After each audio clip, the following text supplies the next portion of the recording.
இந்த எக்ஸசைஸ் பாருங்க. இங்கே என்ன கேட்டிருக்காங்க?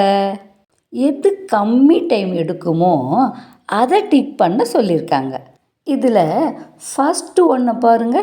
சென்னையிலேருந்து டெல்லிக்கு ஃப்ளைட்டில் போனால் கம்மி டைம் எடுக்குமா, இல்லை ட்ரெயினில் போனால் கம்மி டைம் எடுக்குமா? எப்போவுமே ட்ரெயினை விட ஃப்ளைட் ஃபாஸ்ட். அதால் ஃப்ளைட் தான் கம்மி டைம் எடுக்கும். ஸோ ஃப்ளைட்டை டிக் பண்ணுவோமா? அடுத்து பாருங்கள். உங்கள் வீட்டில் இருந்து ஸ்கூலுக்கு சைக்கிளில் வந்தால் கம்மி டைம் எடுக்குமா, இல்லை ஸ்கூல் பஸ்ஸில் வந்தால் கம்மி டைம் எடுக்குமா? ஸ்கூல் பஸ் நம்ம சைக்கிளை விட வேகமாக போகும் இல்லையா? அதால் ஸ்கூல் பஸ் தான் சீக்கிரம் போகும். அதை டிக் பண்ணுவோமா? நெக்ஸ்ட்டு பாருங்கள். இங்கே என்ன பண்ணுறாங்க?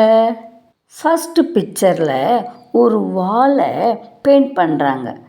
செகண்ட் ஒன்றில் உங்களை மாதிரி ஒரு குழந்தை கலரிங் பண்ணுறாங்க. இதில் எது சீக்கிரம் பண்ணலாம்?